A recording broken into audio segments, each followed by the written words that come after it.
Ako si Kuya Liam at ito ang liham para kay Kuya Liam. Dito natin binabasa ang mga kwentong hindi madaling sabihin ng harapan. Mga kwento ng pag-ibig, sakripisyo, long distance at mga pangakong hindi kinaya ng panahon. Ang liham natin ngayon ay mula kay Ana, isang OFW sa Dubai. 3 taon siyang nagtrabaho sa ibang bansa. 3 taon siyang nagtiis ng pagka-homesick, pagkapagod at lungkot. Pero kumapit siya sa isang pangako. Ang pangako ni Marco. Maghihintay ako. Pero minsan, mga kaliham, ang pinakamasakit na pangako ay iyong pinaniwalaan mo ng buong puso. Habang ang taong nangako, matagal na palang bumibitaw. Ito ang liham ni Ana. Dear Kuya Liam, sa totoo lang, hindi ako sanay magkwento ng buhay ko, kaya hindi ko alam paano sisimula ng istoryang ito. Siguro simulan na lang natin sa 3 taon.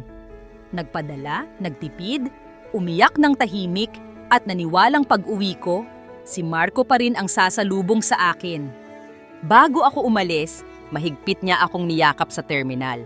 Sabay sabi niya, Maghihintay ako, Ana, kahit gaano katagal. "Promise?"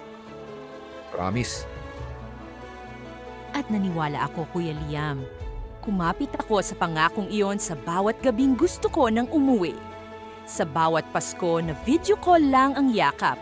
Sa bawat araw na pagod ako, pero kailangan ko pa ring lumaban. Nung una, okay kami. Araw-araw kaming nag-uusap. Kahit pagod ako, tinatawagan ko pa rin siya. Kasi siya ang pahinga ko. Pero habang tumatagal, may nagbago. Dati, 1 oras kami sa video call. Hanggang sa naging 10 minutes. Hanggang sa naging 5. Hanggang sa naging, kumain ka na? Oo, Pagod ka? oo. Mahal, miss na kita. Ana, pagod ako. Hindi ko alam kung kailan niya ako unang binitawan. Pero naramdaman ko, Kuya Liam, naramdaman ko sa mga tawag na hindi na niya sinasagot. Sa mga message na seen lang. Sa boses niyang parang wala na akong lugar sa araw niya. Hanggang isang gabi, tumawag ako. Walang sagot. Nag-message ako. Mahal, gising ka pa? Seen. Walang reply. Makalipas ang halos 1 oras, tumawag siya. Mahal, nasaan ka? Lumabas kami ng office mates. Sino kasama mo? Sina Mara. Doon ko unang narinig ang pangalan niya. Mara. Office mate daw. Kaibigan daw. Wala lang daw. Pero may kakaiba sa boses niya. Parang sanay. Parang komportable. Tapos biglang kamag-anak daw siya. Hindi ko na alam kung anong paniniwalaan. Parang may parte ng buhay niya na hindi na niya ako sinasama. Close kayo? Hindi naman. Bakit pakiramdam ko may hindi ka sinasabi? Ana, huwag ka na magsimula. Hindi ako nagsisimula. Gusto ko lang maramdaman na nandyan pa ako sa buhay mo. Paano ka magiging nandito, Ana? Wala ka nga dito. Doon ako natahimik, Kuya Liam. Kasi mas masakit pala ang kalmadong salita kaysa sa sigaw. Mga kaliham, ito ang mahirap sa long distance. Hindi lang layo ang kalaban. Kalaban ang pagod, kalaban ang katahimikan, kalaban ang tanong na, kasama pa ba ako sa buhay mo? At para kay Ana, hindi lang boyfriend ang nawawala. Unti-unti, nawawala rin ang uuwian niya. Dumating ako sa point na hindi ko na kaya ang duda. Kaya nagdesisyon ako. Uuwi ako. Hindi ko sinabi kay Marco. Gusto ko siyang sorpresahin. Akala ko, kapag nakita niya ako, babalik ang lahat. Bumili ako ng pasalubong, polo, relo, pabango, at isang maliit na singsing. Hindi proposal ring, Kuya Liam, pero singsing ng pangako. Akala ko, paglabas ko ng airport, yayakapin niya ako. Pero wala siya. Tinawagan ko siya. Walang sagot. Nag-message ako. Mahal, nandito na ako. Seen. Makalipas ang ilang minuto, nag-reply siya.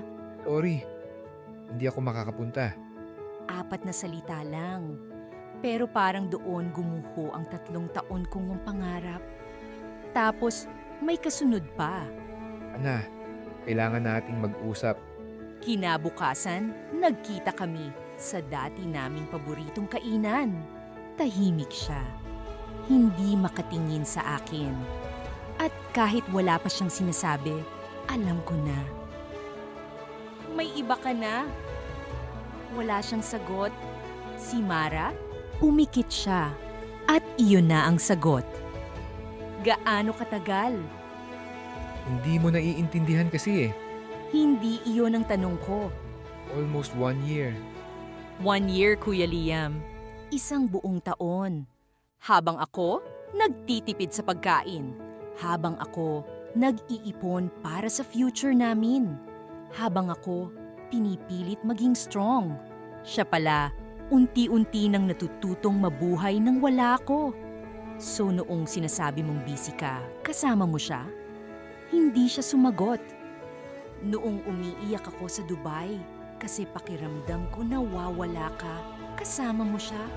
Tumulo ang luha ko. I waited for you, Ana. Tumingin ako sa kanya. And I survived for us. Hindi na siya nakasagot. Kinuha ko ang paper bag. Inilabas ko ang polo. Pasalubong ko sana. Inilabas ko ang relo. Para hindi mo makalimutan ang oras natin. At huli, hinawakan ko ang maliit na singsing. Nag-iipon ako para sa kasal natin. Umiiyak na rin siya. I didn't know. Exactly. Tumayo ako.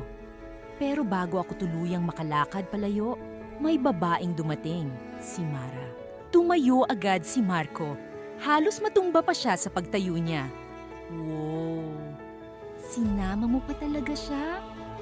Napatingin sa akin si Mara. Hindi siya galit. Hindi rin siya defensive. Naluluha siya. Ana, please. Kung ano man iniisip mo, nagkakamali ka. So ano ka? Hindi siya sumagot agad. Iniabot niya sa akin ang isang brown envelope. Pinsan ko si Marco. At ako ang tumulong sa kanya kasi ayaw niyang sabihin sa'yo. Hindi ko kinuha. Ano yan? Si Marco ang sumagot. Mahina ang boses niya. Medical results ko. Nanlamig ako. Ano? Almost 1 year na akong may sakit, Ana. Parang nawala lahat ng ingay sa paligid. Anong sinasabi mo? Noong una, akala ko simpleng panghihina lang, pagod. Tapos, napadalas ang check-up. Si Mara ang kasama ko kasi siya lang ang malapit sa mga kamag-anakan ko. Siya ang tumulong mag-file ng hospital papers. Siya ang sumasama kapag hindi ko kayang mag-isa. Hindi ako makapagsalita. Tumingin ako kay Mara. I'm sorry. Sinabihan ko siyang sabihin sa'yo. Paulit-ulit pero ayaw niya. Ganyan na siya, bata pa lang kami. Bakit? Tumingin ako kay Marco. Bakit hindi mo sinabi? Umiiyak na siya. Kasi alam kong uuwi ka. Of course, uuwi ako. Exactly. Iiwan mo ang trabaho mo. Iiwan mo ang pamilya mong umaasa sa'yo. Titigil ka sa pangarap mo para alagaan ako. Hindi ko kayang maging dahilan na masira lahat ng pinaghirapan mo. So hinayaan mo akong isipin na may iba ka? Mas madali kung magagalit ka sa akin. Napaatras ako. Mas madali para kanino? Tahimik siya. Para sa'yo? Kasi hindi mo kailangang makita akong mahirapan? O para sa akin? Kasi akala mo, mas okay na masaktan ako sa kasinungalingan kaysa sa totoo? Hindi siya nakasagot. Hawak ko pa rin ang maliit na singsing. Ngayon, hindi ko na alam kung ano ang mas masakit. Ang isipin na may iba siya o ang malaman na mag-isa niyang dinala ang sakit niya habang ako. Galit na galit sa kanya mula sa malayo. I wanted to wait for you, Ana. Tahimik akong umiyak. Pero hindi ko alam kung may oras pa ako para hintayin ka ng matagal. Dear Kuya Liam, akala ko umuwi ako para tapusin ang amin. Hindi pala.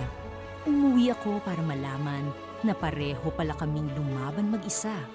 Ako sa Dubai. Siya sa sakit niya. Hindi ko alam kung kailan ako magiging okay. Hindi ko alam kung paano magsisimula ulit.